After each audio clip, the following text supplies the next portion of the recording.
I would like to take this opportunity to pay tribute to a group of men and women that I admire very, very much.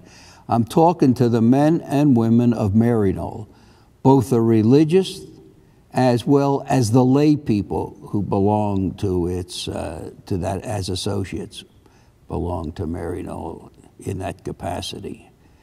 We do have room for lay people in mission work, and they do a fantastically good job. I admire them because they ask very little for themselves. They don't need it.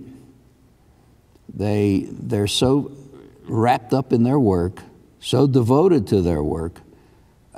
Much of it is very difficult. I mean, if they're in the medical field, they can be in some God-forsaken place with some strange-sounding name. They can be there with their family. They may have their children, their wife and their children along with them. And they're ministering to the people. They're taking care of, say it's a doctor taking care of the medical needs, or a nurse doing the same. Or it's somebody teaching English, or teaching electricity, or teaching some skill. They do it, and they do it under, what I admire most is under difficult circumstances, very difficult. I have watched them in action. I have seen them in action in China, where they can't evangelize, they can't preach, just by the quality of their life, the goodness of their life, the sacrificial nature of their life, the giving part of their life. They set a wonderful example. That's also true in Muslim countries. Well, you cannot evangelize in Muslim countries, so they just go there to serve the people. To serve the people.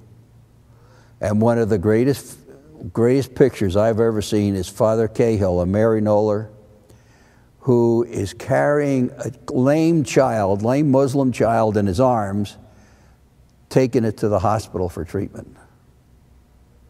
Walking through the bazaar with the crowded people.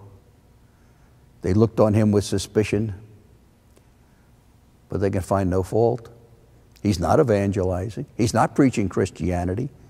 All he is doing is being there to serve and to help and to be present to the people. I admire that spirit. And I've seen that. I first saw them in the Pacific during World War II. I saw Maryknoll there. And I admired them then, and I still do. And I'm rather closely associated with them, particularly their efforts in Central America. And we've had heroes, Bill Mullen, Ron Hennessy, people like that. Great men, great good men.